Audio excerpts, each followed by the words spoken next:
ভিতরে আসবো ম্যাম? জি, আসতে পারেন। Thank you. বসতে পারি আমি? সামনে থাকা মানুষটা চেয়ারের অন্যদিকে ঘুরে থাকা অবস্থায় বলে ওঠে। কথাটা শুনে ছেলেটা চেয়ারে বসে পড়ে, কিন্তু বসতে যেন তার চোখ আটকে যায়। তখন সামনে থাকা মানুষটা আর কেউ নাই, তার চির চেনা প্রাক্তন। মেয়েটা দেখতে অসম্ভব মায়াবী। গায়ের রং হালকা শ্যামলা বর্ণের হলেও অসাধারণ মায়াবী। ফেস হাইট কমজোর 5 ফুট 4 ইঞ্চি থেকে 5 ইঞ্চি হবে বই কি। তখনই বলে ওঠে সামনে থাকা মেয়েটা, তুই এখানে কি করিস? না মানে আসলে হয়েছে কি, ব্যাপারটা তেমন কিছু না। আসল ব্যাপারটা হলো, মারো মুছে মারো। তখন না ফুটানি মারতি, আমি এই হব ওই হব, কত কি সব বলতে মনে নাই? আজকে সে তুই একটা সাধারণ চাকরির জন্য আমার অফিসে। তখন সামনে থাকা ছেলেটা উঠে গিয়ে মেয়েটার হাত জড়িয়ে ধরে আর বলতে থাকে, দেখো তোমার সাথে যা হয়েছে, আমার আগের বিষয় নিয়ে কিছু মনে কইরো না। আমার একটা চাকরির খুব দরকার। কম করে হলেও 15টা ইন্টারভিউ দিছি, কিন্তু সব জায়গায় আমি ব্যর্থ। তাই বাধ্য হয়ে কোম্পানিতে। থাকার বলতে হবে না, আসলে দুঃখের সাথে বলতে হচ্ছে আমরা তো অ্যাকাউন্টিং ম্যানেজার পোস্টে অলরেডি একজনকে নিয়ে নিচ্ছি, এখন আর কাউকে নিতে পারবো না। প্রিয়াঙ্কার বাচ্চা যত রাত সব আমার উপরে। তুই দেখার সমস্যা না, কিন্তু আমার চাকরিটা খুবই দরকার। প্লিজ মনটা নরম করো। বাসায় আমার অসুস্থ মা, চাকরিটা খুবই দরকার, প্লিজ। এই ছেলে, তোর তো কথাবার্তা ঠিক নেই। বসের সাথে কিভাবে কথাবার্তা বলতে হয় জানিস না? আসছে চাকরি নিতে, একবার তুই করে বলিস, একবার তুমি করে বলিস, আমি তোর তুই লাগি। কথাটা বলে প্রিয়াঙ্কা আমাকে একটা থাপ্পড় মেরে দেয়। থাপ্পড়টা কি, আমি গালে হাত দিয়ে ভেবাচেকা হয়ে দাঁড়িয়ে আছি ওর দিকে, আর মনের মধ্যে অটোমেটিক গান বাজতে থাকবে। চলো চলো নয়নে হাসি মাখা চলনে। ধরো এটাও তো মনে নাই, আমার দ্বারা একটা গানও হবে না। এভাবে অবাক হওয়ার কিছু নেই, তবে একটা জব দেওয়া যায় কিন্তু। কোনো কিন্তু না, যেটা হবে সেটাই আমি করব। আমার কোম্পানিতে পিওন পোস্টে একটা লোক লাগবে, কিন্তু সেখানে যোগ্য লোক দরকার, যাতে কথাবার্তা শুনে যা অর্ডার করা হয় ভালোভাবে পালন করে। আমি করব। আপনাকে তো এই জব দেওয়া সম্ভব না, আপনার কথাবার্তাই ঠিক নাই। আপনার পরিবার আপনার শিক্ষা দেয় নাই, অফিসে বসের সাথে কিভাবে কথা বলতে হয় জানেন না? এটা আমার প্রথম চাকরি, তো এর আগে ওইভাবে আর কোথাও করা হয়নি। দেখেন, চাকরির একটা শর্ত থাকে, যেটাকে বলে গাইডলাইন রুলস। আপনার বেতন হবে 10,500 টাকা। ডিউটি সকাল 8টা থেকে সন্ধ্যা 6টা। কোনো মিস দেওয়া চলবে না। একদিন বাদ দিলে আপনার বেতন থেকে টাকা কাটা হবে। জি আমি রাজি। সিগনেচার করেন এই জায়গায়। শাওন কাগজটা হাতে নিয়ে পড়তে থাকে। সে দেখে ওখানে 5 বছরের এগ্রিমেন্টের চুক্তি। ওখানে 5টা রুলস লিখে দেওয়া আছে। 1, কোনো কারণে কোনো অবস্থায় সে এই কোম্পানি থেকে যেতে পারবে না 5 বছর পুরনো হওয়ার আগে। 2, সে যদি কোনো কারণে কোম্পানি থেকে যায়, জব ছেড়ে তার বিরুদ্ধে আইনগত ব্যবস্থা নিতে পারবে। 3, সে চলে গেলে নিজের ইচ্ছায় এটা বদলতে 10 বছরের জেল খাটতে হবে। 4, কোনো অবস্থাতেই তার বেতন বাড়বে না এবং অফিস মিস দিলে বেতন কাটতে থাকবে। 5, কোম্পানির ম্যাম যা বলবে সেটা যে বা যেখানেই হোক, কোম্পানির বাইরে বা ভেতরে, সে মানতে বাধ্য থাকবে। আজব ব্যাপার, এটা আবার কেমন নিয়ম? এইসব আবার কোনো নিয়ম হলো নাকি? আমাদের কোম্পানির এটাই নিয়ম, কাজ করলে করেন, না করলে ফুটেন। জি আমি রাজি। এরপর আমি সিগনেচারটা করে দিলাম। আগামীকাল থেকে আপনার জয়েনিং। এখন গো। ম্যাম একটা কথা বলতাম। না মানে আজব ব্যাপার, বেয়াদবের মতো এত হেয়ালি না করে বলতে পারছেন না? না মানে আমি কিছু টাকা অ্যাডভান্স করতেন, আমার খুব উপকার হতো। আর আমি তো এগ্রিমেন্ট লেটারে সিগনেচার করে দিলাম, চাইলেও তো এখান থেকে যেতে পারবো না। দয়া করে যদি। কথাটা শুনে প্রিয়াঙ্কার মনটা নরম হলো। এই যে এখানে 5,000 টাকা আছে, বাকিটা মাস শেষে। টাকাটা নিয়ে শাওন প্রিয়াঙ্কার হাত চেপে ধরে তারপর একটা চুমু দিয়ে বলতে থাকে, থ্যাংক ইউ সোনা পাখিটা। বেয়াদব কোথাকার, এক্ষুনি তোকে আমি অফিস থেকে বের করে দিব। তুমি যে চাইলে আমাকে আর বের করতে পারবে না। কথাটা বলে শাওন প্রিয়াঙ্কার দিকে একটা চোখ মারে, তারপর সে ওখান থেকে চলে যায়। আর এইদিকে আরে ভাই রে ভাই, আমি ভাবতাম ওরে আমি আমার জালে ফাঁসাবো, এখন তো দেখছি কাহিনীটা উল্টো হয়ে গেল। বজ্জাত পোলা আমারে 3 বছর জ্বালাইছে, এখন আমি আবার পাকনামো করে নিজের ঘাড়ে নিজেই বিপদ ডেকে আনলাম। হায় রে, তবে ও আমাকে চেনে না। ওরে আমি এমন খাটাবো যতটা পরিমাণ মানুষ একটা কুত্তারাও খাটায় না। এভাবেই প্রিয়াঙ্কা নিজে নিজে ভাবতে থাকে। অন্যদিকে শাওন ওখান থেকে বের হয়, মানে অফিস থেকে সোজা ফার্মেসিতে চলে যায়, গিয়ে কিছু ওষুধ কেনে তারপর বাসার উদ্দেশ্যে রওনা দেয়। এই ব্যস্ত নগরীতে গরমে যেখানে এক পা হাঁটা কষ্টকর, সেখানে শাওন পা দিয়ে হাঁটতে থাকে শুধুমাত্র কিছু টাকা ভাড়া বাঁচানোর জন্য। জীবনে প্রতিটা মানুষের জীবনে এমন কিছু সময় আসে যে তারা খুব করে 5 টাকার মর্ম বুঝে যায়। 10 টাকা তো দূরের কথা, এই 10 টাকা 5 টাকা বাঁচানোর জন্য তারা 5 মিনিট 10 মিনিট কেন 15 মিনিটও হাঁটতে দ্বিধাবোধ করে না। এটাই বাস্তবতা। আর এই শিক্ষাগুলো সারা জীবন থেকে যায়, মানুষ চাইলেও ভুলে যাইতে পারে না।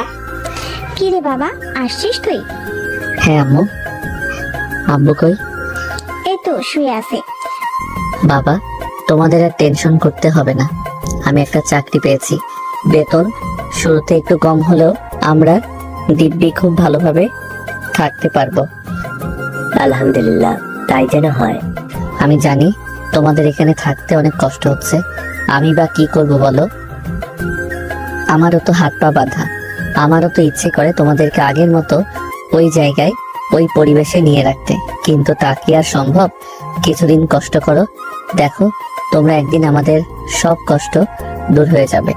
আর তোমার ছেলেটা এখন চাকরি করে, একটা জব করে, দেখিও আমাদেরও দিন ঘুরবে। আরে না বাবা, আমাদের কষ্ট হবে কেন? দেখ আমরা কত ভালো আছি। এই কি আসার সময় এত বাজার করলি? এত খাবার আমরা কি 3 জনে খেতে পারবো? মায়ের কষ্ট লুকানো দেখে শাওন আর নিজেকে আটকে রাখতে পারে না। সে মাকে ধরে কান্না করতে থাকে আর মনে মনে ভাবতে থাকে যে মা একটা সময় এত এত বাজার এত এত খাবার ফ্রিজের এক কোনায় ফেলে রাখতো, সে আজকে ছোট্ট এক ব্যাগ বাজার দেখে এমন করে। আরে পাগল ছেলে, এমন করিস কেন? এভাবে কেউ কান্না করে? আমরা এখানে 1000 গুণ ভালো আছি ওই বড় বড় দালান থেকে। না আছে কোনো টেনশন, না আছে কোনো চিন্তা ভাবনা। এখানে আছে কত ছোট ছোট বাচ্চা। বস্তির আশেপাশের মানুষগুলো পাশে বাসার, এরা অনেক ভালো, সবার মধ্যে কোনো অহংকার নেই। আমাদের এখানে এসে গল্প করে, আড্ডা করে, মন খুলে তাদের সাথে কথাবার্তা বলি, কোনো টেনশন নেই। আর সব সময় নিশ্চিন্তে আল্লাহর ইবাদত করতে পারি। এই জন্য আল্লাহ বলেন, যার যত আছে তার তত বেশি টেনশন। তোমার জন্য যতটুকু আছে যা তা নিয়ে তুমি সন্তুষ্ট থাকো। নিশ্চয়ই তোমাকে পরীক্ষা করা হবে। আমাদের পরীক্ষা চলছে বাবা, হাসি মুখে থাকবে, কোনো বিষয়ে মন খারাপ করবে না।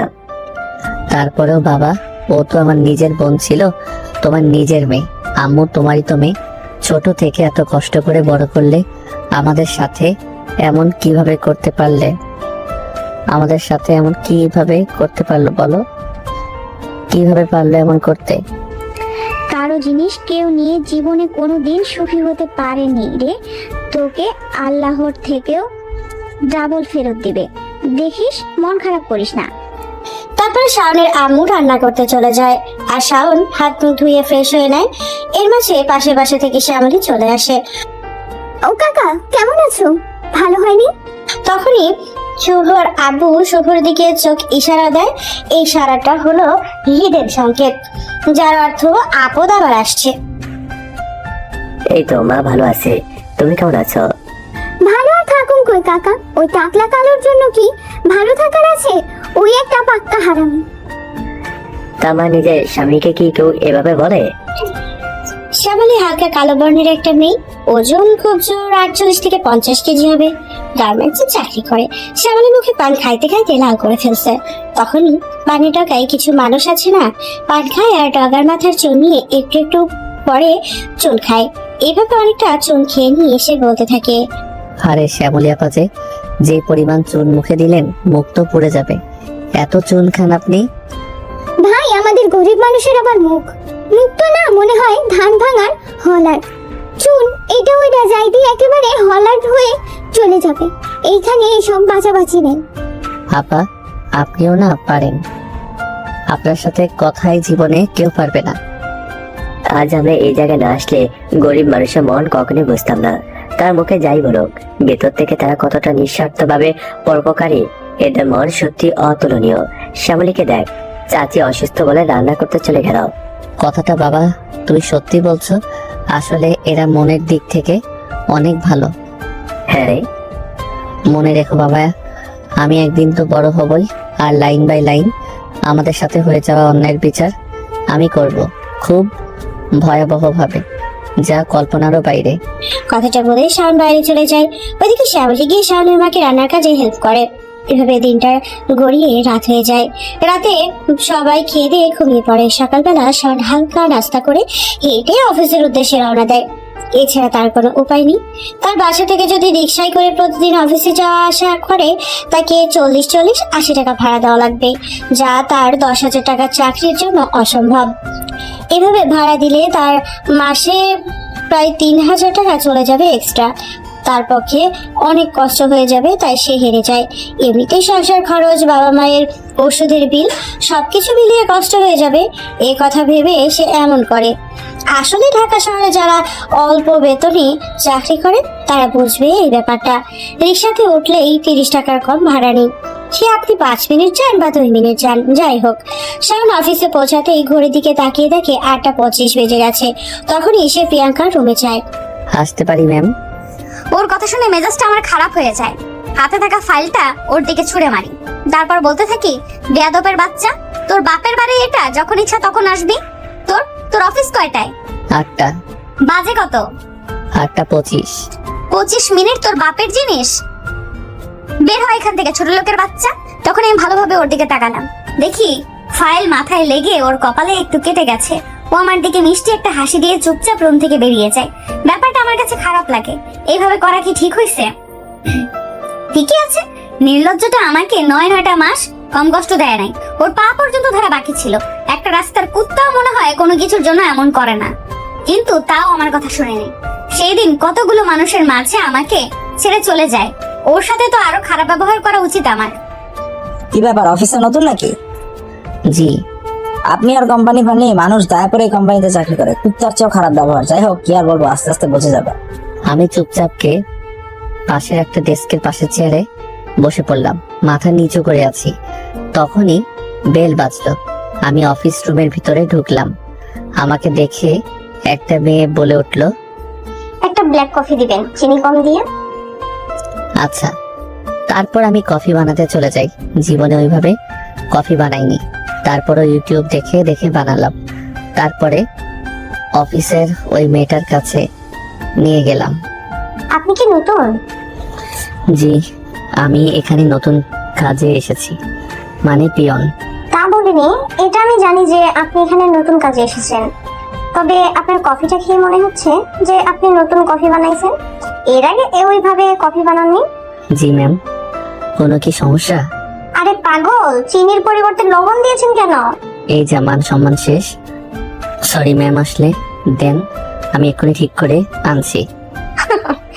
না থাক, তবে কফিটা দারুণ লাগছে, নতুন টেস্ট, লবণ কফি। হা হা হা। আপনাকে দেখে মনে হয় আপনি কোনো শিক্ষিত পরিবারের ছেলে, বা শিক্ষিত হতে পারেন। তবে আপনি এখানে পিয়ন পোস্টের ব্যাপারটা আসলে। না ম্যাম, আসলে আমি খুব একটা শিক্ষিত পরিবারের ছেলে না, খুব গরিব পরিবারের একটা ছেলে। অনেক চাকরি খুঁজছিলাম কিন্তু পাইনি, কিন্তু মোটামুটি পড়ালেখা জানি। তবে চাকরি না পেয়ে বাধ্য হয়ে এখানে এই জবটা করতে বাধ্য হই। বাসায় অসুস্থ বাবা মা, সব মিলিয়ে আমার আর উপায় ছিল না। বাহ, আপনি তো মনে হচ্ছে খুব দায়িত্ববান ছেলে। তা কোন ক্লাস পর্যন্ত লেখাপড়া করেছেন? জাহাঙ্গীরনগর বিশ্ববিদ্যালয় থেকে অনার্স কমপ্লিট করছি, পলিটিক্যাল সায়েন্স সাবজেক্টে। কি বললেন? জি, যা শুনছেন তাই। আপনি এমন একটা এডুকেটেড ছেলে হয়ে পিয়নের চাকরি করছেন? ব্যাপারটা অবিশ্বাস্য। বাই দ্য ওয়ে, আমি যতটুকু শুনেছি আমাদের ম্যাম নাকি জাহাঙ্গীরনগর ইউনিভার্সিটি থেকে, উনিও পলিটিক্যাল সায়েন্সে পাশ করেছেন। আপনি কি চেনেন তাকে? আপনাদেরই তো সিনিয়র জুনিয়র বা সমবয়সী ডিপার্টমেন্টের হতে পারে। না ম্যাম, আমি এভাবে চিনি না তাকে। কি ব্যাপার, এখানে প্রেম প্রীতি চলছে? ফষ্টি নষ্টি করার কোম্পানি চালাই না আমি। এই বেয়াদব মেয়ে, কাজ পেলে এত কথা কিসের? কতবার কলিং বেল বাজাইছি আমি। পিয়নের কি কান খারাপ? কথা কানে যায় না? না ম্যাম, আসলে কপালে একটু ইনজুরি টেপ লাগিয়ে বসেছিলাম, তখনই এই ম্যাম কফির জন্য অর্ডার দিল। আমি তো শুধু কফি দিতে আসছিলাম। কফি দিতে আসা কি পার্সোনাল পড়াশোনার কথা নাকি? প্রেম প্রীতির কথা আমি ভালোই শুনছি। কেন, আপনি কি লুকাই লুকাই আমাদের ফলো করছিলেন বা কোনো কারণে? অতি উত্তরে প্রিয়াঙ্কাকে একটা থাপ্পড় মেরে দেয় আর বলতে থাকে, 2 মিনিটে তোরে আমার কেবিনে যেন দেখি। কথাটা বলেই আমি আমার ডেস্কে চলে গেলাম। কি ব্যাপার, ম্যামকে দেখে মনে হলো কোনো কারণে জেলাস? যাই হোক, আপনি যান, আমি কাজ করি, না হয় আবার এসে শুরু করবে। আমি চুপচাপ প্রিয়াঙ্কার কেবিনে ঢুকিয়ে আল্লাহ জানে মেয়েটা যে পরিমাণ রাগী কি করবে ভয়ে ভয়ে ঢুকলাম। তুই এখানে আয়। আমি ওখানে গেলাম। না, তুই ওখানে বস। শ্রাবণ ওখানে গেল। ওখানে না, বাম সাইডে আয়। বাম সাইডে হাতের কাছে আসতে একটা থাপ্পড় মারলাম। তারপর ওরে বললাম, তুই ওখানে গিয়ে বস। কথাটা শুনে শ্রাবণ চেয়ারে গিয়ে বসে পড়ে আর চুপচাপ দেখতে থাকে কি হয়। প্রিয়াঙ্কার কেবিন ছেড়ে হাঁটতে থাকে, একবার ডানে তো একবার বামে যায়, আবার চেয়ারে বসে। শ্রাবণ মিটমিট করে হাসতে থাকে। তখনই হাসিটা প্রিয়াঙ্কা দেখে ফেলে। প্রিয়াঙ্কা রাগতেই মুখটা রক্তের মতো লাল বর্ণ করে ফেলে। তারপর আবার নিজের চেয়ারে গিয়ে বসে পড়ে আর বলতে থাকে, 2 মিনিটের মধ্যে একটা চা আনবি। পাতির কালার যেন বেশি না হয়, আবার কালার যেন কমও না হয়। চিনি যেন বেশি না হয়, চিনি যেন কমও না হয়, চিনি যেন মিডিয়াম না হয়। ম্যাম, এটা কোন দেশের চা? এরকম চাই কি আদৌ কে বানাইছে? আমি কই থেকে আনবো? এটা উগান্ডা হইছে, আমি উগান্ডা থেকে খাইছিলাম একবার। তুই এখন বানিয়ে খাওয়াবি। যদি ভুল হয় তারপর দেখিস আমি কি করি। এমনিতেই আজকে একটা প্রজেক্টের কাজ হাতছাড়া হয়ে গেছে। যে না, সাতচুন্নি রাগী ডাইনি এমন মানুষ আবার প্রজেক্ট মিস করবে না তো আবার পাবে? কিছু বললি তুই? তা তো কই, কিছু বলতে পারি আমি? তুই রে পাকা শেয়ানা জিনিস, বল কি বলছিস? বলছি যে আপনি অনেক ভালো। আপনার মতো মেয়ে হয় না। আপনি পরীর মতো দেখতে। আপনি অনেক লক্ষ্মী, যার বউ হবেন সে অনেক ভাগ্যবতী।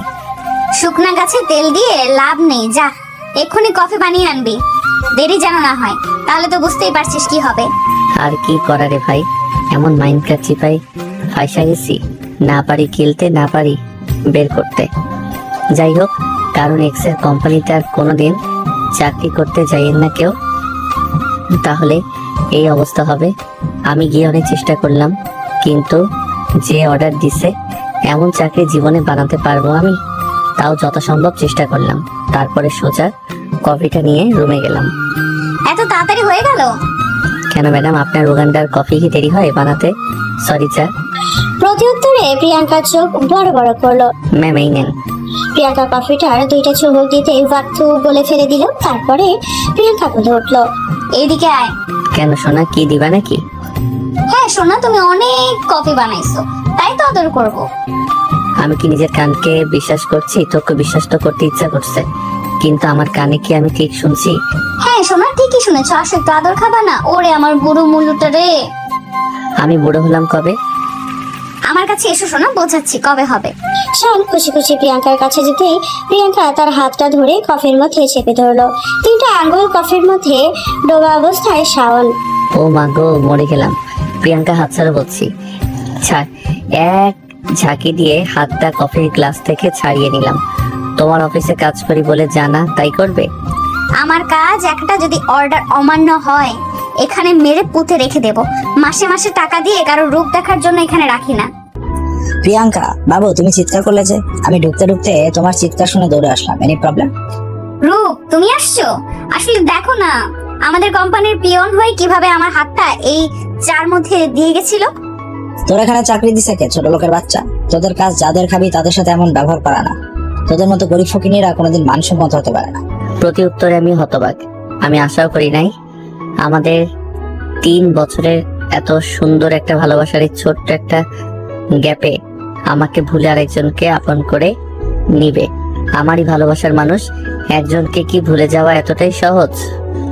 এটাই তো সেই মানুষ যার একদিন সকালে কল দিয়ে ঘুম থেকে না তুললে সারাটা দিন কান্না করত, যারে প্রতিদিন একটাবার হলেও ক্যাম্পাসে আমাকে খাইয়ে দাইয়ে দেওয়া লাগতো। এটাই তো সেই মানুষ আমার জন্য পাগল প্রায় অবস্থায় প্রতিনিয়ত থাকতো, আমার একটা কথা শোনার জন্য পাগলের মতো ছটফট করতো সেই মানুষটা। কিরে ছোট লোকের বাচ্চা, কি ভাবছিস? বেরো রুম থেকে, না হয় গায়ে হাত পড়ে যাবে কিন্তু। এরে আজকে বের করে দিব।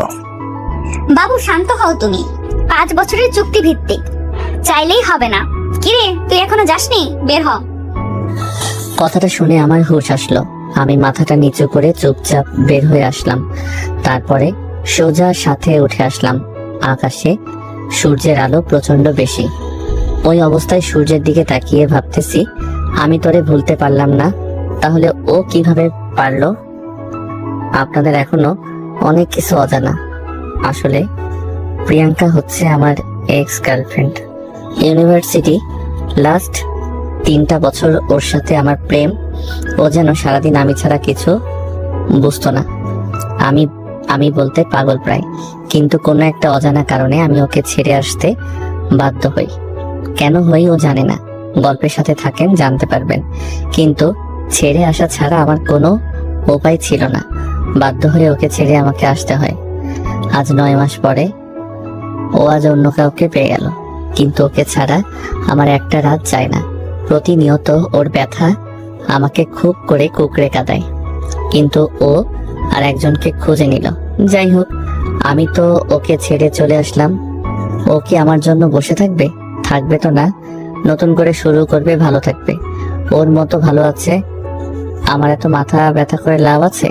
থাক না ও ভালো। যাই হোক, আমি ছাদ থেকে নিচে নেমে আসলাম। নিচে আসতেই, কি ব্যাপার পিয়ন মশাই, মন খারাপ নাকি? জি না, তেমন কিছু না। তোমাকে দেখে মনে হয় আমার বয়সী, তাই স্যার না বলে ভাই ডাকতে পারো, সমস্যা নেই। না ধন্যবাদ, ঠিক আছে। ম্যাম তো সবাইকে স্যার বলে, ম্যাম বলে ডাকার অর্ডার করে দিছে। তখন আবার এসব শুনলে বুঝতেই তো পারছেন। আরে ম্যামের সামনে রাখতে কে বলেছে? যখন ম্যাম থাকবে না তখন। আচ্ছা ভাই, ঠিক আছে। তো আমার জন্য একটা কফি বানিয়ে আমার ডেস্কে নিয়ে যাও। আচ্ছা ভাই, আমি এক্ষুনি নিয়ে যাচ্ছি, সমস্যা নাই। তারপরে শাওন কফি বানিয়ে অভ্রর ডেস্কে নিয়ে যেতে থাকে। আসেন, এরই মাঝে একটা ছোট্ট ফ্ল্যাশব্যাক আপনাদের দেখিয়ে আসি। আমি বুঝতে পারছি কিছু কিছু জিনিস আপনাদের বুঝতে অসুবিধা হচ্ছে, অনেক কিছুই আপনার। চলেন একটা একতরফা ফ্ল্যাশব্যাক থেকে ঘুরে আসি। আসলে শাওন আর তার পরিবার মোটামুটি ধনী সংক্রান্ত পরিবারের ছিল। শাওনের বাবা ছিল দেশের টপ পোশাক শিল্পপতির মধ্যে অন্যতম একজন। তাদের বড় একটা গার্মেন্টস ফ্যাক্টরি ছিল, শাওন এক্সপোর্ট কর্পোরেশন নামে। এর পাশাপাশি 2টা ছোট্ট গার্মেন্টস ছিল। তারা বাংলাদেশ থেকে বিভিন্ন পোশাক তৈরি করে ইউরোপের বিভিন্ন দেশে রপ্তানি করত। মোটামুটি খুব বড় ব্যবসা ছিল। তাদের পরিবারটাও খুব হাসি খুশি শান্তিময় পরিবার ছিল। শাওন সবসময় এই সব থেকে দূরে থাকার চেষ্টা করত। সে তার মতো তার লেখাপড়া ইউনিভার্সিটি নিয়ে ব্যস্ত থাকতো। শাওনের একটা বোন ছিল, যা সে শাওনের থেকে বড়। শাওন যখন ইউনিভার্সিটির প্রথম ইয়ারে, শাওনের বোন তখন ইউনিভার্সিটির শেষে পড়ে। তারপরে তাকে দেশের আরেকটা বিজনেসম্যান আকাশ চৌধুরীর একমাত্র ছেলে নাইম চৌধুরীর সাথে বিয়ে দেয়। বিয়ের আজ পর্যন্ত শাওন আর শাওনের বোন যেন দুজন একজন একজনের চোখের মণি ছিল। তাই বোনের এত মধুর সম্পর্ক তাদের না দেখলে যেন বোঝাই যায় না। একজন আরেকজনের ছাড়া খাবারের যেন খেতে চাইতো না। এরই মাঝে বিয়ের প্রথম একটা বছর বেশ ভালোই ছিল। বিয়ের 1 বছর পর শাওনের বোন তো তার শ্বশুর বাড়িতে থাকতো। এদিকে শাওন তার ইউনিভার্সিটি নিয়ে ব্যস্ত। পাবলিক ইউনিভার্সিটিতে ক্লাস করাই লাগবে, না হয় ইন কোর্স মার্ক দিবে না, তাই তাকে ইউনিভার্সিটিতে থাকতে হতো। এরই মাঝে শাওনের বাবা একদিন অসুস্থ হয়ে যায়। তাই এত বড় ব্যবসা শাওনের বাবার পক্ষে দেখা অসম্ভব হয়ে যায়। তখন তাদের ব্যবসার মধ্যে শাওনের দুলাভাই ঢোকে। সবারই বিশ্বাস ছিল শাওনের দুলাভাই আর শাওনের বোন তাদের নিজেরই মানুষ। কিন্তু 1.5 বছর না যেতেই তাদের বোনের যেন চেহারা বদলাতে থাকে। একদিন একটা এক্সপোর্টের ডিল ফাইনালের কাগজ বলে শাওনের বোন আর শাওনের দুলাভাই শাওনের আব্বুর থেকে অনেকগুলো পেপারে সিগনেচার নেয়। ওইটার মাধ্যমে শাওনের আব্বুর 3টা গার্মেন্টস যত ব্যবসা প্রতিষ্ঠান ছিল শাওনের দুলাভাই নিজের নামে করে নেয়। নাইম চৌধুরী কিন্তু শাওনের বোন জানতো যে শুধু গার্মেন্টস, সেই ব্যবসা যেমন আছে তেমনি থাকবে, শুধু গার্মেন্টস গুলো তার নিজের নামে করতে হবে। সানজিদা চৌধুরী তাই মনে করেছিল, কিন্তু নাইম চৌধুরী তার বউয়ে লোক দেখায়, তার নামে করার কথা বলে সব নিজের নামে করে নেয়। তারপরে তাদেরকে বাসা থেকে বের করে দেয়। সানজিদা চৌধুরী তার ভাই বেশি ভাবে বলে হিংসা থেকে নিজের নামে সবকিছু করতে গিয়ে আজ তার বাবা মাকে রাস্তায় নামিয়ে দিল। কিন্তু শাওনের বাবার নাম দুইটা অ্যাকাউন্টে ছিল ব্যাংকে। শাওনের বাবা মনে করেছিল সব হারালো তার টাকা দিয়ে সব আবারও ঘুরে দাঁড়াবে, কেননা ওই সময় তার ব্যাংকে 200 কোটি টাকার উপরে ছিল। কিন্তু সে ভালোভাবে গিয়ে ব্যাংকে খোঁজখবর নিয়ে দেখে ওই টাকাটাও তারা বুদ্ধি করে তার অ্যাকাউন্ট থেকে সরিয়ে নিয়েছে। তারা আর উপায় না পেয়ে শাওনকে নিয়ে চলে আসে। কষ্টে দুঃখে ক্ষোভে যেখানেই যায় মানুষ বলে নিজের মেয়ে তাদের সাথে এমন করলো। তাই তারা একটা নিরিবিলি স্থানে, যেখানে কেউ তাদের চেনে না, একটা জায়গায় চলে আসে।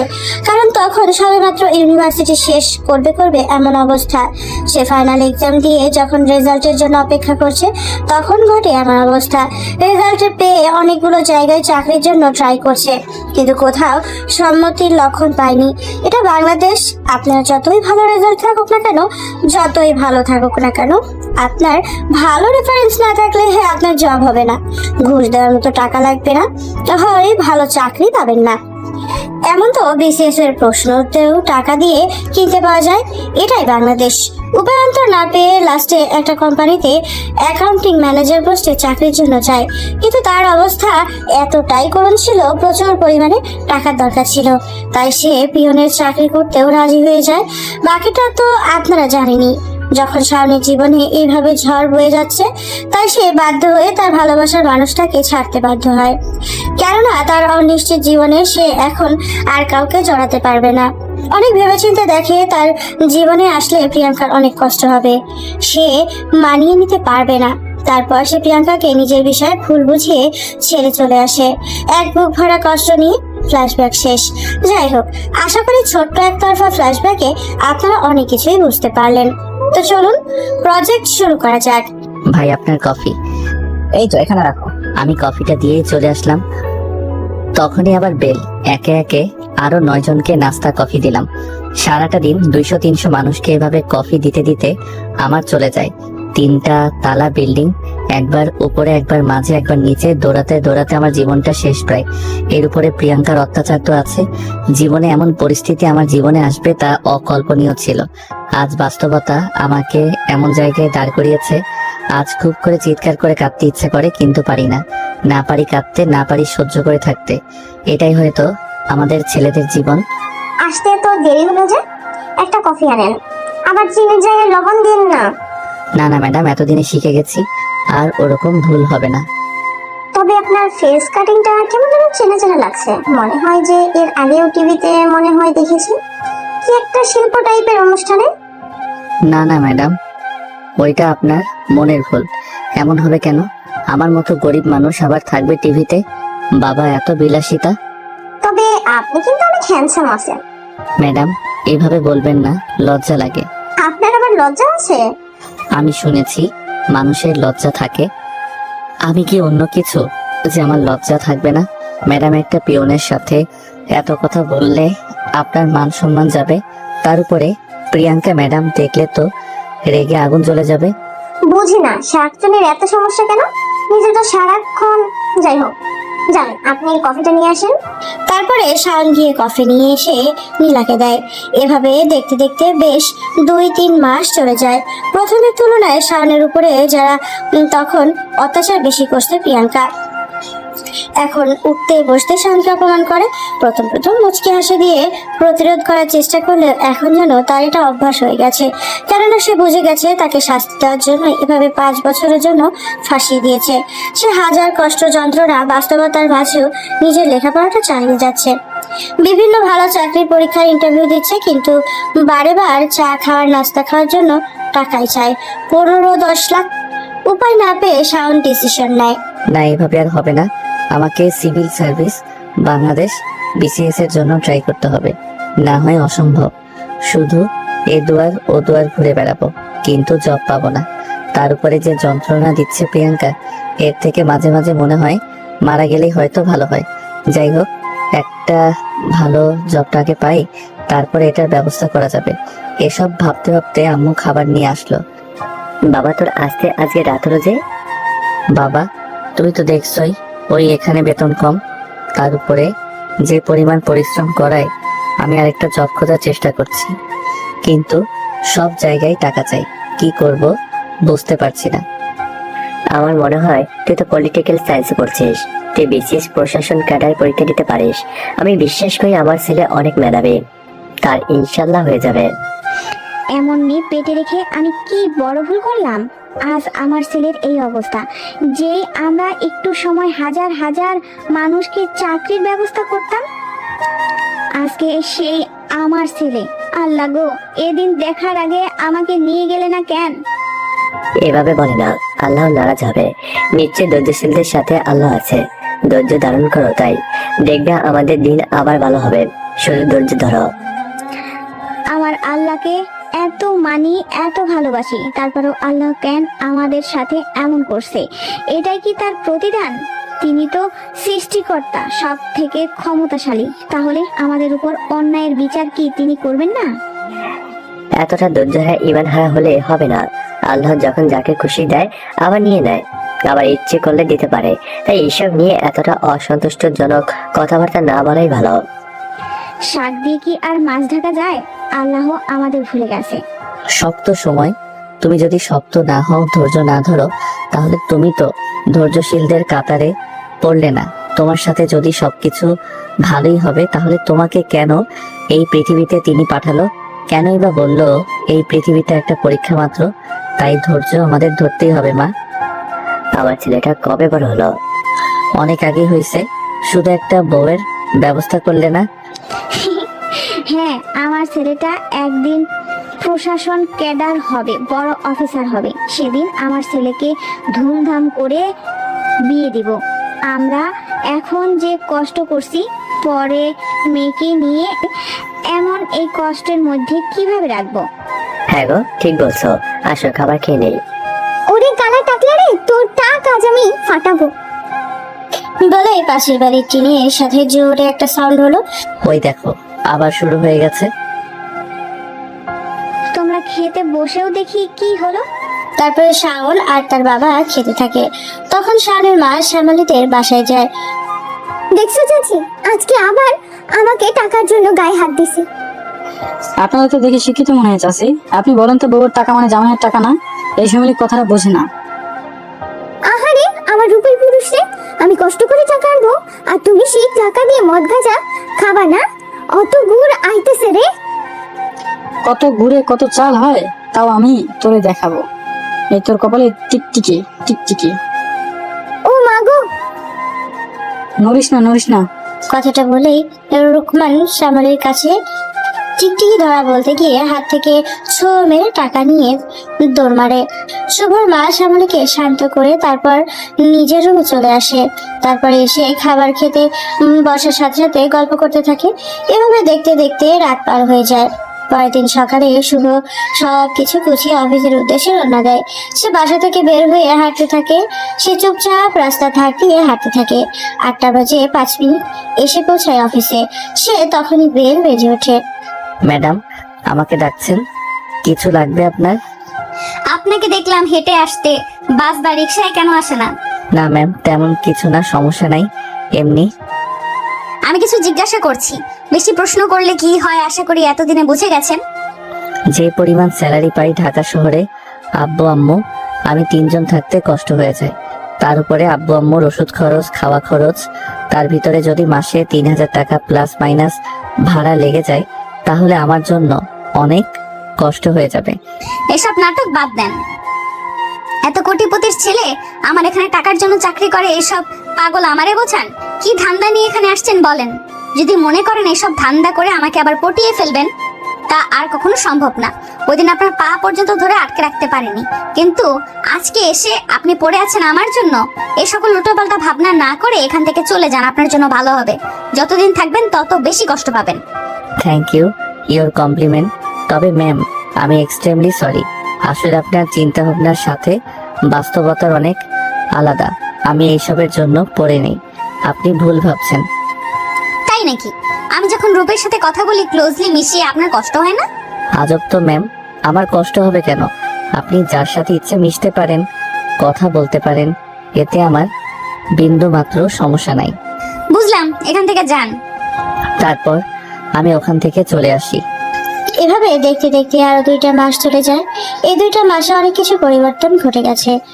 দিন দিন যেন প্রিয়াঙ্কার অত্যাচার আরো বেড়ে গেছে, কিন্তু শাওন পরিস্থিতির শিকার হয়ে মুখ বুঝে তা সহ্য করে।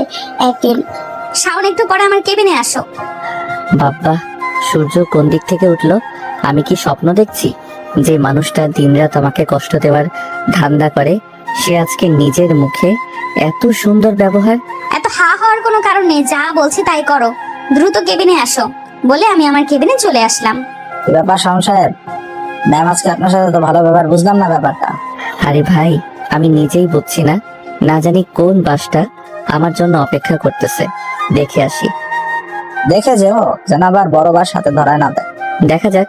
আমি প্রিয়াঙ্কার কেবিনে চলে আসলাম। আসবো ম্যাডাম? হ্যাঁ, আর পার্সোনাল কাজ আছে বুঝছো, একটু পরেই তোমার ভাইয়া আসবে। ভাইয়া মানে? বুঝতে পারলাম না ম্যাম। আরে রূপ, তোমার দুলা ভাই। অনেকটা অবাক হয়ে, ও তাই নাকি? এটা তো অনেক খুশির খবর। এত ওভার রিয়েক্ট করার দরকার নাই। মুখের ফেস দেখলে একজনের মনের ভাব বোঝা যায়। না ম্যাডাম, যেমন ভাবছেন ব্যাপারটা তেমন না। 500 টাকা নাও। আমার টাকা লাগবে না, আমি নিতে পারবো না। আমি তোমাকে নিতে বলিনি। তাহলে? সোজা দোকানে যাবা, গিয়ে প্রোটেক্টর কিনে আনবা। মানে? যা শুনছো তাই। আজকে ইমার্জেন্সি লাগবে তো আমাদের, আমি লজ্জাতে আনতে পারতেছি না। তুমি যাও, নিয়ে এসো। প্রিয়াঙ্কা, তুমি ঠিক আছো? কি বলেন শুনিনি? না মানে তেমন কিছু না। ও, দ্রুত যাও। আমি তো জীবনে এসব কিনিনি ম্যাডাম, আমি পারবো না। দয়া করে আপনি অন্য কাউকে দিয়ে। এটা তোর বাপের বাড়ি না, যা বলবি তাই শোনা হবে। ভালোভাবে কথা বলছি, গায়ে লাগতেছে না? সোজা গিয়ে যা বলছি করে আয়। এরপর আমি ওখান থেকে বের হয়ে রাস্তায় চলে আসলাম। একটা ফার্মেসির দোকানে গিয়ে ঘোরাঘুরি করছি। কেমনে বলবো রে ভাই, জীবনে বলছে নাকি এক্সপেরিয়েন্স নাই।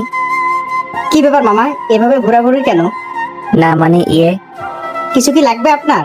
হ্যাঁ তো লাগবে। ওই যে আছে না ফু ফু, ফুপু দিয়ে কি বললেন বুঝলাম না। ওই যে হাওয়া হাওয়া ফুলে ফুলে। আরে মামা বুঝতেছি না, বুঝিয়ে বলেন। আর ওই যে বাচ্চারা ফু দিলে ফুলে, ওইটা। তো মাথা খারাপ করেন না তো, এখান থেকে যান। এমনিতে আছে আরেক যন্ত্রণায়।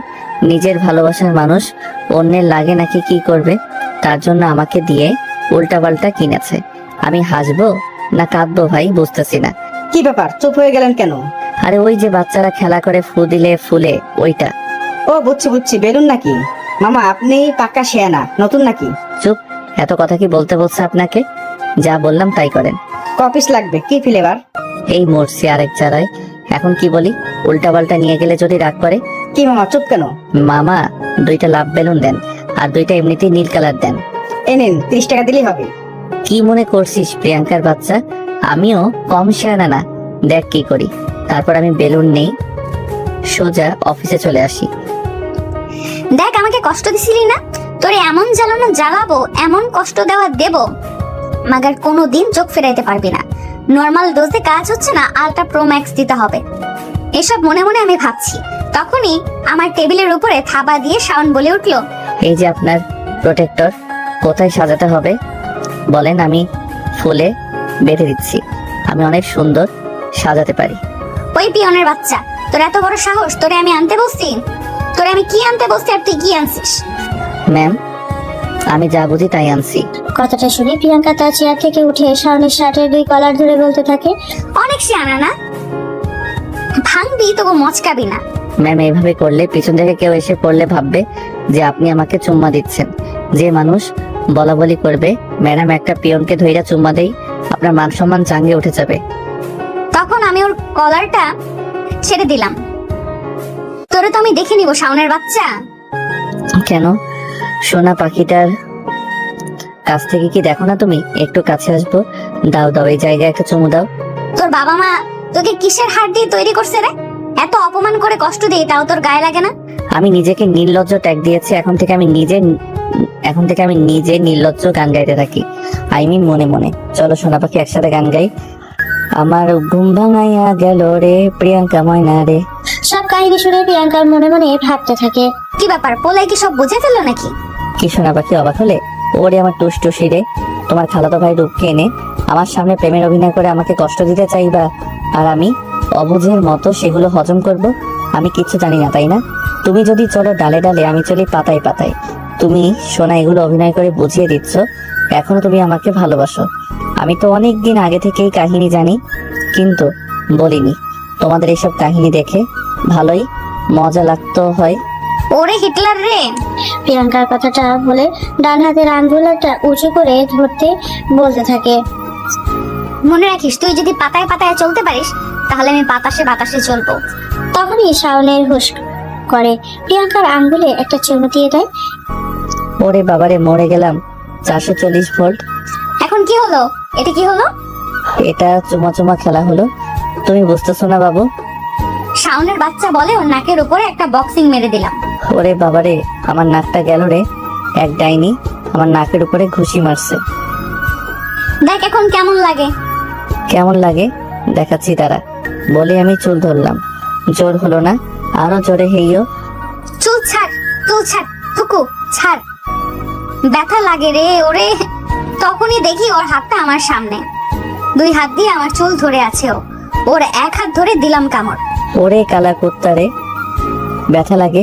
দেখ এখন কেমন লাগে। এরা এদিকে মারামারি করতেছে, এরই মাঝে রুমের মধ্যে জোরে সাউন্ড শুনে পাশের কেবিন থেকে নীলা উঠে আসে কি হয়েছে দেখার জন্য। ম্যাম, কিসের সাউন্ড হলো? এই সরি আস্তাগফিরুল্লাহ। কথাটা শুনে প্রিয়াঙ্কা আর শুভ দুজনকে ছেড়ে দেয়। কি হচ্ছে কি এখানে? সার্কাস চলতেছে? কারো রুমে আসতে গেলে নক করে আসতে লাগে, জানিস না? আর এই তোর কত বড় সাহস আমার চুল ধরছিস? বলে ঠাস ঠাস করে 2টা থাপ্পড় মেরে দিলাম। নীলা, পুলিশকে কল দাও। আসলে আমি ম্যাম বুঝতে পারিনি, হয়েছে শুনে আমি দৌড়ে আসি। দয়া করে ম্যাম, পুলিশকে কল দিবেন না। ঘটনাটা অ্যাক্সিডেন্টলি হয়েছে। আমি আসলে চাইনি এমন কিছু হবে, কিন্তু হয়ে গেছে। প্লিজ, এই মুহূর্তে আমার একটা কিছু হলে আমার পরিবারকে। বেয়াদবের বাচ্চা, মিথ্যা নাটক সাজানো বন্ধ করবি? তোরে 2 দিন সময় দিলাম, এখান থেকে চলে যাবি। তোর মতো মিথ্যাবাদী, নির্লজ্জ, বেহায়া কুত্তা, লুচি, ইন্দুর, বিচি ঝালের বুটি, তেঁতুলের চাটনি, সরি বেহায়া ছেলে আমি এর জীবনও 2টা দেখিনি। এই মেয়ে, তুই হাসলি কেন? ম্যাম, এমন ডায়াবেটিস মার্কা বকা আমি জীবনেও শুনি নাই, মজা ছিল। একটা থাপ্পড় মারবো বেয়াদব, এখান থেকে যা। তারপর নীলাম মিটমিট করা হাসতে হাসতে নিজের কেবিনে চলে যায়। তখনই প্রিয়াঙ্কা বলে ওঠে, দেখো শাওন, শুধু শুধু এখানে থেকে আমার মেজাজ খারাপ করবে না তুমি। অনেক কষ্ট দিয়ে চেষ্টা করলাম, তোমাকে এখান থেকে আমি বের করতে পারলাম না। দয়া করে তুমি এখান থেকে চলে যাও। আমি এগ্রিমেন্টের লেটারটা নষ্ট করে দিচ্ছি, দাবি রাখবো না। এখন এত বড় একটা কাহিনী হলো, কালকে অফিসের সবাই জানবে। এখন আমাদের নিয়ে হাসাহাসি করবে, বলবে শেষমেশ ম্যামের একটা পিয়নের সাথে। দেখো প্রিয়াঙ্কা, তুমি ভালোই জানো আমার সিচুয়েশন থাকলে আমি অনেক আগেই চলে যেতাম, কিন্তু আমার কিছু করার নেই। আমার হাত পা ব্যথা। আজও কি মিথ্যা কথা বলা শুরু করলে? ওই দিন যেভাবে মিথ্যা বলে আমাকে ছেড়ে দিলে। দেখো, আমি কোনো এক্সপ্লেইন করতে চাই না। আমি শুধু চাই আমাকে শান্তি মতো এখানে কাজ করতে দাও। চিন্তা করো না, খুব দ্রুত আমি এখান থেকে চলে যাব। কিন্তু এখন আমার এখান থেকে যাওয়ার পরিবেশ নেই। এখন এখান থেকে যাও। ঠিক আছে মিথ্যাবতী। এই কে মিথ্যাবাদী? তুই মিথ্যাবাদী, তোর 14 গোষ্ঠী মিথ্যাবাদী, তোর খালু মিথ্যাবাদী। বেয়াদব, যা এখান থেকে যা। না মানে মুখ ফসকে। তোর মুখে আমি নেংটি ইঁদুর ঢুকাই দিব। মানুষটা বড় হলো, এখনো সেই তেজ কমলো না। আমি এমনই, সর এখান থেকে। তারপর আমি বাইরে চলে আসি। বাইরে আসতেই, কি ব্যাপার শাওন সাহেব, ডাল মে কুছ কালা হে? ম্যাডাম ওই রকম কিছু না, আসলে অ্যাক্সিডেন্টলি। বুঝি এক্সিডেন্টলি। আর যাই হোক, অফিসে ম্যাডামের চুল ধরা যায় না। ম্যাডাম আপনার কি হয়? না মানে ইউনিভার্সিটি ফ্রেন্ড। আমার তো প্রথমে সন্দেহ হয়েছিল, কিন্তু কি আর করার। তবে অবাক করা ব্যাপার, আপনাকে ভালো পোস্টে জব না দিয়ে এই পোস্টে। ম্যাডাম চাইলেই তো একটা ভালো পোস্টে এর ব্যবস্থা করে দিতে পারে। আপনি বুঝবেন না, সে এক বড় কাহিনী। বুঝি তো অনেক কিছুই না, আবার না বুঝেও বোঝার ভান করা লাগে। আপনি কোনটা বোঝাতে চান বলেন, চুপচাপ বোঝার চেষ্টা করি। আপনি ব্যাপারটা। কি ব্যাপার? আপনারা এখানে কি করেন? এখনো জাননি কেন? না মানে ম্যাম, উনি আপনার কি হয় জানতে চাচ্ছিলাম আর কি। জানার অনেক শখ, এসব জানাজানির জন্য আপনাকে এখানে রাখা হয়নি। যা হয়েছে দেখেছেন, ভুলেও যেন অফিসের একটা লোকের কাছে খবর না যায়। আমি যদি শুনছি সাথে সাথে কিন্তু বরখাস্ত করে দেব। না না ম্যাডাম, এমন হবে কেন? আমার চাকরিটা অনেক দরকার। এমনিতেই একটা ভালো চাকরি গেলে আর পাওয়া কষ্ট। আমি এক্ষুনি যাচ্ছি এখান থেকে, তারপর আমি আমার নিজের কেবিনে চলে আসলাম। বাবা, হাফ ছেড়ে বাঁচলাম। পিয়ন থেকে তুই এখন আবার তুই থেকে তুমি, বাবা, একটা মানুষের কত রূপ। দেখেছো তুমি এখনই সবাই উল্টা ভাবছে। এসব কথাবার্তা বাদ দাও। আবু বাইরের অফিসের কাজে ছিল প্রায় 1 বছর। 1 বছর অফিসের সব কাজ আমাকে কন্ট্রোল করা লাগছে। পরশু আব্বু অফিসে আসবে, তারপরেই আমার ছুটি। আমি চাই না কোনো সিন ক্রিয়েট হোক, তাই আমি চাচ্ছি তুমি চুপচাপ এখান থেকে সরে যাও। সম্ভব না। অতি উত্তর না দিয়ে প্রিয়াঙ্কা ওখান থেকে চলে যায়। এভাবে অফিস টাইম ছুটি হয়ে যায়। শান রাস্তা দিয়ে হাঁটতেছে আর ভাবতেছে। না চাইতে জীবন আর আমাদের থেকে কত কিছু কেড়ে নেয়, আমাদের শখ আহ্লাদ আর না জানি কত কি। হায়রে জীবন, আর কি খেলা দেখাবি? এই খেলায় যে আমি আর পারছি না, প্রচুর ক্লান্ত আমি। আমাকে সান্ত্বনা দেওয়ার মতো কেউ নেই। ও আল্লাহ। এসব ভাবতে ভাবতে শান বাসার দিকে রওনা দেয়। হাঁটতে হাঁটতে, ভাই ফুল নেন না একটা ফুল। মামনি, তুমি এতটুকু বয়সে ফুল বিক্রি কেন করো? আম্মুর জন্য ভাই। কেন, তোমার আব্বু নেই?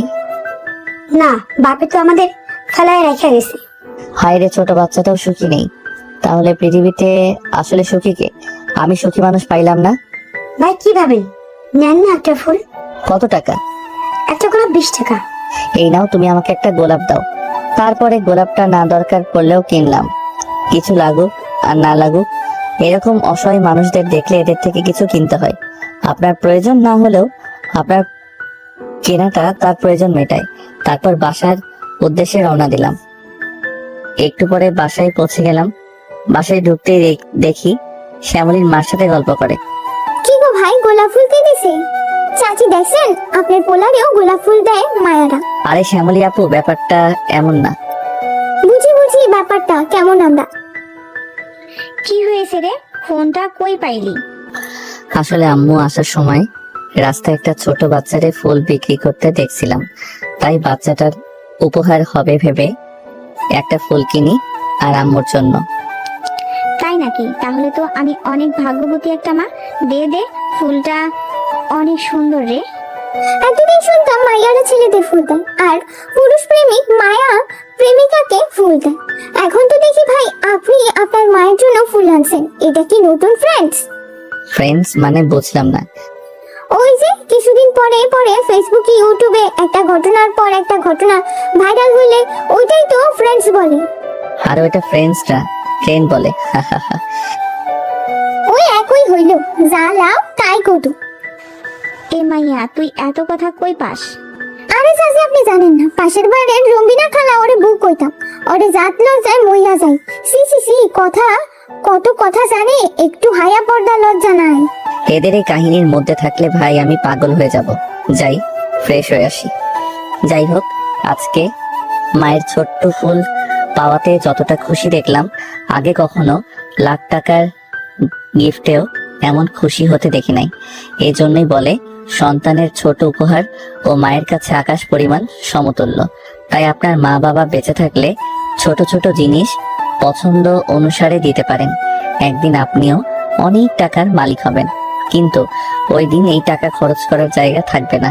খুব ইচ্ছা করবে তাদের জন্য কিছু করার, কিন্তু আফসোস তারা থাকবে না। হয়তো তাদের ওসিলায় কিছু অসহায় মানুষকে খাওয়াতে পারবেন, কিন্তু তারা যে এক্সপেকটেশন নিয়ে আপনাকে বড় করছে সেটা অপূর্ণতায় জর্জরিত থাকবে। তাই নিজের জায়গা থেকে ছোট হোক অল্প হোক তাদের মনের ইচ্ছাগুলো বোঝার চেষ্টা করবেন, নিজের সামর্থ্য অনুযায়ী দেওয়ার চেষ্টা করবেন। সেটা 5 টাকা হোক কিংবা 2-10 টাকা হোক, এই জিনিসটার পরিমাণ আপনার বাবা মায়ের কাছে এক আকাশ পরিমাণ হবে। আসলে অনেক খুশি হয়। বাবা মা তার সন্তানের থেকে খুব বড় কিছু চায় না। ওই বৃদ্ধ বয়সে একটু সঙ্গী হবে, নাতি নাতির সাথে একটু খেলা করবে, তার ছেলে মেয়ে শেষ বয়সে তার পাশে থাকবে। এর বাইরে একটা বৃদ্ধ বাবা মার চাওয়া পাওয়ার থাকে না। খুব সীমিত হয়তো বা থাকতে পারে, কিন্তু আফসোস আমরা 10-20 হাজার টাকা দিয়ে বিড়াল কিনে পালতে পারি, কিন্তু ঠিকই পাশের ঘরের বাবা মাকে বৃদ্ধাশ্রমে পাঠিয়ে দেই। এটাই ট্রেন্ড। তবে আফসোস লাগেনি আপনি তাহলে কেন বিড়ালের পেট থেকে হলেন না? কেন আপনার মায়ের পেট থেকে হলেন? আপনার তো 20-25 বছর পর্যন্ত তারা আপনার পেছনে কুত্তার মতো পরিশ্রম করে বড় করলো, কিন্তু কি দিন শেষে পশু পাখি পালন করার টাকা হয়, বাবা মায়ের ঔষধ কেনার টাকা হয় না। এটাই স্মার্টনেস, এটাই আধুনিক সমাজ বলে আমরা হাস্যকর ধিক্কার জানাতে ইচ্ছা করে। খুব করে ঘৃণা জানাতে ইচ্ছে করে এই সমাজ ব্যবস্থার উপরে। মনে রাখবেন, প্রতিটা মানুষই তার কৃতকর্মের ফল ভোগ করবে। আজকে তারা বৃদ্ধ, যেভাবে আপনার মনে পড়বে সেই দিন নাকি স্কুল লাইফে ছিলাম। আজকে কত বড় হয়ে গেলাম, কিছুদিন ব্যবধানে আপনিও আপনার বাবা মায়ের জায়গায় গিয়ে বলবেন, আরে সেই দিন না ওই জায়গায় ছিলাম, আজকে বৃদ্ধ হয়ে গেলাম। তাই যা করবেন অনেক ভেবে চিনতে, জীবনে একটা সুন্দর যদি আমরা করতে পারি।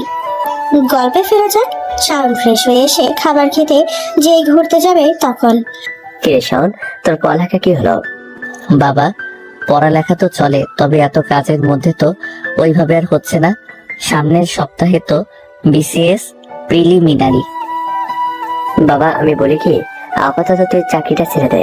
আমি ওই মোড়ে একটা না হয় কোনো ঝালমুড়ি বা কোনো দোকান নিয়ে বসি, যা হবে কোনো রকম চলে যাবে আমাদের। তাছাড়া তো কিছুদিন পর তোর চাকরি হয়ে যাবে। প্রত্যুত্তরে শাওন তার বাবার দিকে হাঁ করে তাকিয়ে আছে, অনেক সময় চুপ থাকে। বাবা, তুমি এই কথা বললে যে মানুষটা একটা সময় হাজার হাজার কোটি টাকা হাত দিয়ে নাড়াচাড়া করত, সে মানুষটা আজকে কিছু টাকার জন্য রাস্তায় ঝালমুড়ির দোকান দিতে যাচ্ছে, আর আমি ছেলে হিসেবে সেটা দেখব। দেখ বাবা, জীবনে দুইটা জিনিস মনে রাখবে। এক, কোনো জিনিসকে বিন্দু মাত্র অহংকার করবি না। আজকে তোর কাছে 2 দিন পরে দেখবি রাস্তার ফকির, যেমন আমরা আজকে। উপরওয়ালা দিবে, আবার পরীক্ষা নেবে, আবার কেড়ে নেবে। পরীক্ষা যদি সন্তুষ্ট হও, তিনি মন উজাড় করে তোমাকে দিবে। 2, জীবনে কারোর প্রতি কোনো আশা রাখবে না। আল্লাহ ছাড়া এই পৃথিবীতে কেউ আপন না। যতই সম্পর্ক হোক, যতই রক্ত হোক, যতই আশেপাশে মানুষ হোক, বা যতই তোর মা আমি, আমরা আমাদের জায়গা থেকে ঠিক আছে। কিছু মানুষ হাতে গোনা 1-2 পাবি নিঃস্বার্থ ভাবে তোকে ভালোবাসবে, কিন্তু তাছাড়া সবাই কোনো না কোনো স্বার্থের জন্য তোকে ভালোবাসবে। ঠিক বলছো বাবা, কিন্তু আমি বেঁচে থাকতে আমার বাবাকে আমি এগুলো করতে দিব না। তার একটা ছেলে আছে, সেটার মা বাবার দায়িত্ব নিতে জানে। তোকে নিয়ে আমার আজ গর্ব করতে ইচ্ছে হয়। তোর মতো একটা ছেলে যেন প্রতিটা মা বাবা পায়, তাদের জীবন তাহলে আর কোনো কিছু অভাব থাকবে না। কেননা পৃথিবীর সব থেকে যে দামি জিনিসটা তাদের কাছে থাকবে। বাবা, কাঁদিস না বাবা, দেখিস আল্লাহ একদিন তোর দিকে মুখ তুলে তাকাবে, তোর হতাশা দূর হয়ে যাবে। তাই যেন হয় গো। মাঝে মাঝে তোমার এই আল্লাহর প্রতি এত অটল বিশ্বাস দেখে আমি অবাক হয়ে যাই। আল্লাহ তোমাকে কতটা ভালোবাসে। আমিও যেন সব সময় তোমার মতো এরকম থাকতে পারি, হতে পারি। আল্লাহ যা করে ভালোর জন্য, কোনো না কোনো দিক থেকে হয়। দেখো, আগে আমাদের কত টেনশন থাকতো, এইটা ওইটা, কিন্তু আজকে তো আমরা খেতে পারছি, ঘুমাতে পারছি, ওষুধ খেতে পারছি, কিন্তু সেই টেনশন আছে আর নেই তো। তাহলে এত অভিযোগ করতে যেও না। যে সম্মান নিছে সেই সময় মতো দিয়ে দেবে। ইনশাল্লাহ আব্বু। তারপরে তারা বিভিন্ন গল্প করতে করতেই ঘুমিয়ে পড়ে। এরপরে আরো একটা দিন চলে যায়। এতদিন পর কি ব্যাপার, আজকে সবাইকে এখানে ডাকলে যে? রঞ্জন দা, আজকে তো মনে হয় বড় স্যার আসবে। তাহলে যাক বাবা, এই ম্যাডামের হাত থেকে তো বাঁচা যাবে। একদম দাদা, জ্বালায়ে পুড়ায়ে মারছে। তো সবাই কেমন আছেন? আশা করি ভালো। আজকে সবাইকে এই জায়গায় ডাকার একটাই উদ্দেশ্য। আপনারা জানেন বিগত 1 বছর আমি নিজে সর্বোচ্চ দিয়ে দায়িত্ব পালন করেছি। হয়তো এর মধ্যে কোনো রুড বিহেভিয়ার কারোর সাথে হয়েছে বা হয়নি, তবে অফিসের সবকিছু ঠিক করার জন্য এমন কিছু করতে আমি বাধ্য ছিলাম। আশা করি ব্যাপারটা আপনাদের কাছে all clear. So I hope you are all happy. So আজকে আমার সাথে আমার সম্মানীয় বাবা সাহাদ চৌধুরী আছেন। আমি তার কাছে সব দায়িত্ব বুঝিয়ে এখান থেকে সরে যাচ্ছি। আশা করি আপনারা আমার উপর কোনো অসন্তুষ্টি রাখবেন না। না না ম্যাডাম, আপনার মতো মানুষ কি হয়? লাখে একটা। স্যার অনেক ভাগ্য করে আপনার মতো মেয়ে পেয়েছে। বাবা, এমন মেয়ে কি হয় সহজে? ভাই দেখেন, 3 মাস শুরু হয়ে গেছে প্রমোশনের জন্য। একটু আগেই নিচ থেকে খারাপ বললো, আর এখন আর কত কিছু দেখবো, দেখার নাই শেষ। ধন্যবাদ রঞ্জক তোমাকে। আশা করি আমার মেয়ে সবকিছু ঠিকঠাক পালন করেছে। সে অনেক দায়িত্ববান একটা মেয়ে। যাই হোক, এই ছেলেটাকে নতুন লাগে? জি না, মানে তোমাকে কোথায় যেন দেখেছি মনে পড়ছে না। খুব চেনা চেনা লাগছে তোমার মুখটা। না না স্যার, চিনতে যাবেন কেন? হয়তো কখনো রাস্তায় দেখতে পারেন বা কোনো জায়গায়। না না, তোমার মুখটা অনেক মনে পড়ে না ঠিক। ও মনে পড়ছে, তোমরা শিল্পপতি শফিউল্লাহর ছেলে। যার বাড়ি, ব্যবসা সবকিছুই তার জামাই নিজের নামে লিখে নিয়েছে। সফুল্লা তো একদিন মিটিংয়ে তোমার ছবি দেখাইয়াছিল আমাকে। সবাই ব্যস্ত, তাই তোমাকে আর দেখা হয়নি সামনাসামনি। তোমার বাবা কোথায়? অনেক খুঁজছি, কিন্তু ওই সবার পরে তো উধাও। না না, ভুল ভাবছেন, আমি তো উনি নই। বাবা মিথ্যা বলছে, ওর নাম সফিউল্লাহ। আরে হ্যাঁ, আমি জানি তো, ও তো শফিউল্লাহর ছেলে। ও জাহাঙ্গীরনগর ইউনিভার্সিটিতে পড়েনি? হ্যাঁ বাবা। বিষয়টা আউট অফ কন্ট্রোল দেখে শাওন ওখান থেকে দৌড়ে বের হয়ে যায়। এই ছেলে, কই যাও? দাঁড়াও বলছি, দাঁড়াও। কে শোনে কার কথা? শাওন এক দৌড়ে বের হয়ে যায়। তারপর ওই বাবা আমি না তোমার কথা বুঝলাম না, একটু খুলে বলবে কাহিনীটা কি? আরে কিছুদিন আগে। তারপরে সমস্ত ঘটনা প্রিয়াঙ্কা তার বাবাকে খুলে বলে। কি বলছো তুমি? এসব মাথা ঠিক আছে তোমার? আরে ঠিক আছে, তুই তো নিউজ টিউজ দেখতেই চাস না, এসব খবর রাখবি কই থেকে? কতগুলো টিভি চ্যানেলের ব্যাপারে নিউজ করলো না? তখনই প্রিয়াঙ্কা ফোন হাতে নিয়ে চ্যাট জিপিটিতে এর ব্যাপারে সার্চ দেয়। সাথে সাথে সে উত্তরে যা পেল অবাক হয়ে গেল। নিচে কিছু টিভি চ্যানেলের ইউটিউব লিংক পেল, সময় টিভি, আর সে যেন হয়তোবা। আচ্ছা বাবা, এই ঘটনাটা কত তারিখে হয়েছে? সম্ভবত 12 থেকে 13 জুলাই। তুই তার একটা হবে, শিও না আমি। তুই ওখানে পরে দেখ, পাবি তো। 13 জুলাই? আরে আমাকে 15 জুলাই মানে ওর ব্যাপার। বাবা আমি আসছি বলে এক দৌড়ে বাড়ি চলে আসলাম। পাগলের মতো হন্য হয়ে শুভকে খুঁজতে লাগলাম, সাথে ড্রাইভার সহ আরো 2 জনকে লাগাই দিলাম খুঁজতে। এতদিন নাকি ভুলটাই না বুঝেছি আমি। পাগলটারে কত কষ্ট দিছি, কিন্তু ও আমার ভালোর কথা ভেবে নিজে এত বড় স্যাক্রিফাইস করে গেল। আর আমি দিনের পর দিন কিনা অত্যাচারটাই করেছি, সেটা মুখ বুঝে সব সহ্য করে গেল। না, ওকে আমাকে খুঁজে বের করতেই হবে। শাওন, ওই শাওন কই তুমি? অন্যদিকে কি হলো ব্যাপারটা? দেশের টপ বিজনেসম্যানের ছেড়ে আমাদের কফি চা টান তো ঠিক হয়েছে। চাকরির জন্য একবার গিয়েছিলাম, অযোগ্য বলে নেয়নি। আজকে তার ছেড়ে আমাদের চা টানছে। রঞ্জন ভাই, আপনার মন এত ছোট? ছি।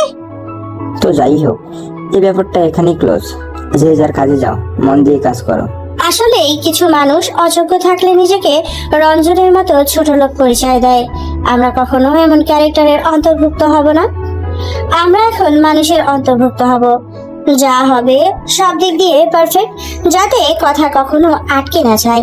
যাই হোক, প্রিয়াঙ্কা অন্য হয়ে শাওনকে খুঁজতে থাকে, কিন্তু তাকে যেন হুট করে চোখের আড়াল থেকে হারিয়ে ফেলেছে। কি হলো বাবা, আজকে এত সকালে চলে আসলি?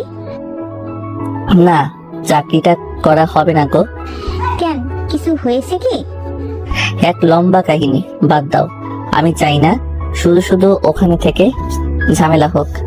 তুই যখন বলছিস আমাদের ভালোর জন্যই, তোকে প্রশ্ন করব না। চিন্তা করিও না, এতদিন কম বেশি যা টাকা জমাইছি, অন্তত 2-3 মাস তো চলতে পারবো আমরা। এর মাঝে পরীক্ষাটা চুপচাপ দিয়ে নিয়ে নিরিবিলি, তারপরে আবার চাকরি, ইনশাল্লাহ আল্লাহ ব্যবস্থা করে দিবে। আচ্ছা রে, এসব কথা এখন একটু রেস্ট নে, তারপর পড়ালেখায় মন দিস। এভাবেই একটা সপ্তাহ চলে যায়। শান ভালোভাবে তার পরীক্ষা শেষ করে। অন্যদিকে প্রিয়াঙ্কা হন্যে হয়ে তাকে খুঁজতে থাকে। একদিন বিকেলে শান বাইরের খাবারে কিছু কাঁচা বাজার করতে যায়। তখনই পেছন থেকে প্রিয়াঙ্কা তাকে দেখে ফেলে। সে তাকে না ডেকে চুপচাপ ফলো করতে থাকে। ফলো করতে করতে তাদের বস্তিতে চলে আসে।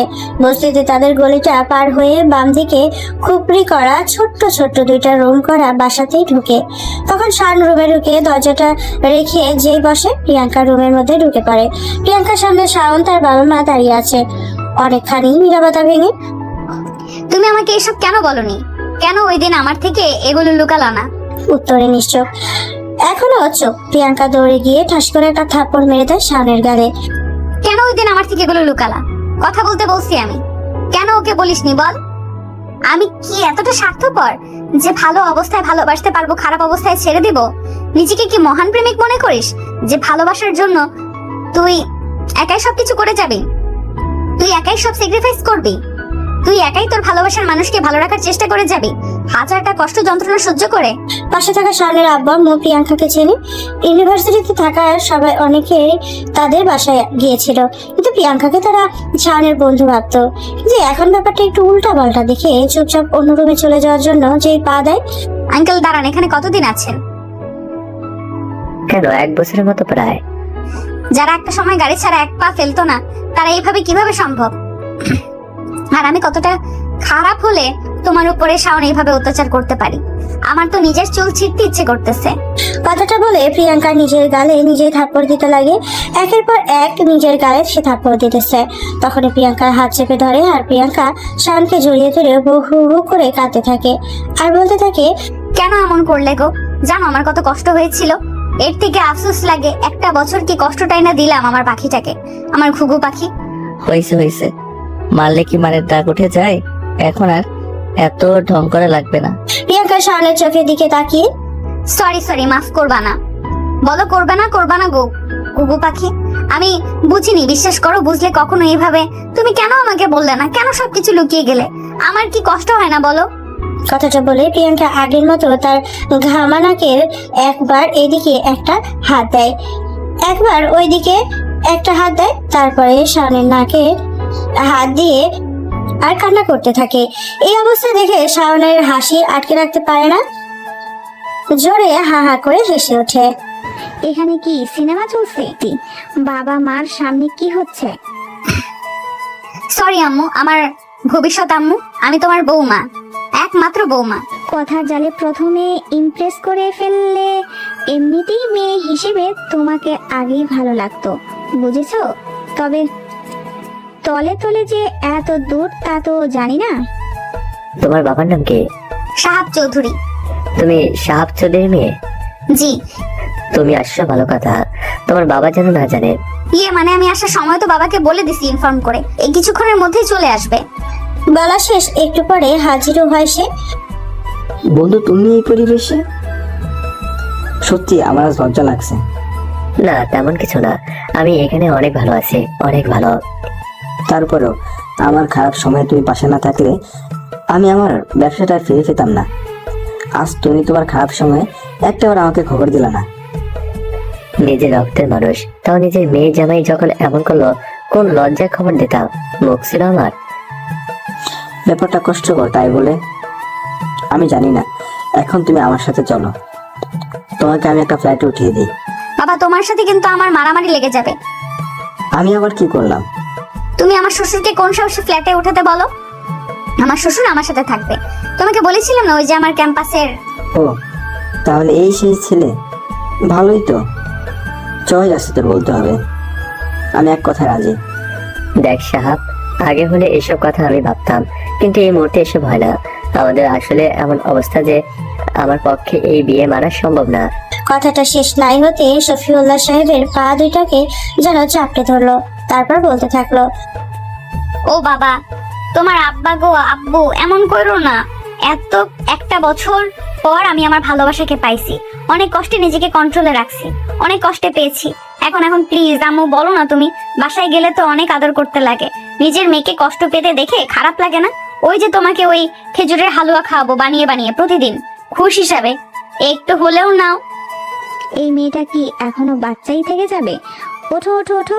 আমি বলি, ছেলে মেয়েটাকে আর কষ্ট পেতে দিও না। এমনিতেই ওরা ওদের জীবন থেকে অনেক কিছু হারাইছে।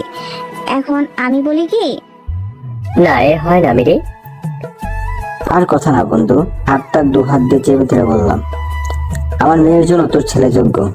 আর যে ছেলের পিতা এত ভালো হতে পারে, আমি বিশ্বাস করি সেই ছেলেও অনেক ভালো হবে। আমার আজকে এই জায়গায় আসায় সম্পূর্ণ ক্রেডিট তোর। প্লিজ মেনে নে, তুই কষ্ট পেতে দিস না। তখন শারমিন নিয়ে বলে ওঠে, বাচ্চা না চাই, যে ডাইনি ফার্মেসিতে দেয় উল্টাপাল্টা কিনতে। কি বললি তুই? হচ্ছে বাসায় যে? না, কিছু বলিনি তো। এত মিন্নি নিয়ে কথা বলা লাগবে না। বাসায় গিয়ে কিছুদিন পর বিয়ে করে তারপরে মন ভরে কথা বলিস। হার্ট স্ট্রোক করলাম বলে 1 ঘন্টাও পারবো না বসে থাকতে, এখান থেকে বিয়ে দিয়ে নিয়ে যাবা, এই আমি বসলাম। কথাটা বলে নিচে বসে পড়ে প্রিয়াঙ্কা। প্রত্যুত্তরে সবাই হাহা করে হেসে ওঠে। একটু পরে সবাই সবকিছু গুছিয়ে প্রিয়াঙ্কাদের বাসার উদ্দেশ্যে রওনা দেওয়ার জন্য প্রস্তুতি নেয়। চাচি আমারই সেরা চলে যাও, গল্প করবো কার সাথে? আমার কে জানি কান্না পাচ্ছে, আমি কিন্তু কাইন্দা দেব না। পাগল মেয়ে, কই যাচ্ছি? কিছুদিনের মধ্যে আমাদের বাসায় কাজের সাহায্যের জন্য তোকে নিয়ে যাব। সত্যি তো? তাহলেই কালোটাকে হাত থেকে বাঁচবো। হ্যাঁ হ্যাঁ যাবো তো। ভাবি আপনি নেবেন না আমারে? সব কাজ আমি করে দিব। মাগার চাষিকে আর ছাড়া আমি থাকতে পারবো না। ও আমার কি হলো গো? ও মা গো, বুকের মধ্যে কষ্ট লাগছে। কি হলো রে? আমি মরে গেলাম রে। আরে আরে, আপনাকে রেখে কি যাওয়া যায়? আপনি ব্যাগটা রেডি রাখেন, কালকেই আপনি চলে যাবেন। এই নেন ঠিকানা। আই বের হ, শান্তি লাগছে। তুমি এত ভালো কেন? ভাবি মনি তুমি অনেক লক্ষ্মী। আমরা গল্প করব।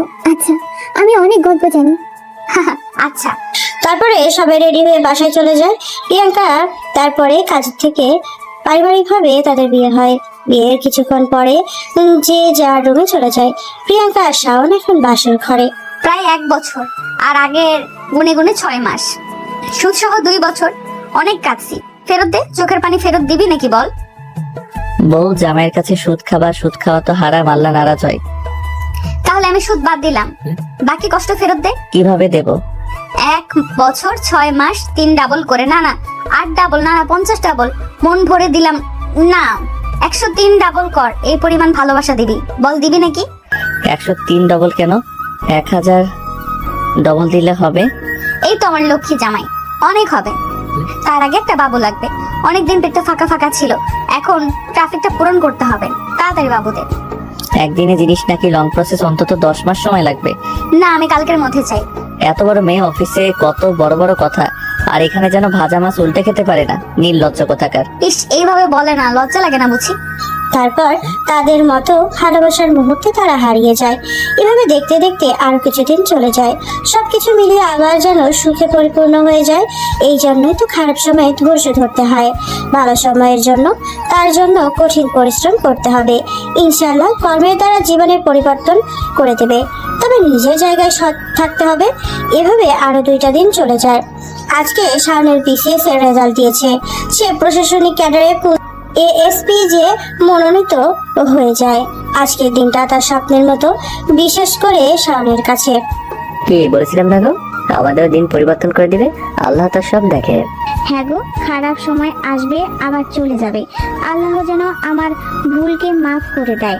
আমি তোমার মতো ধৈর্য ধরতে পারিনি, এত অভিযোগ করেছি। আল্লাহ কি আমাকে মাফ করবে?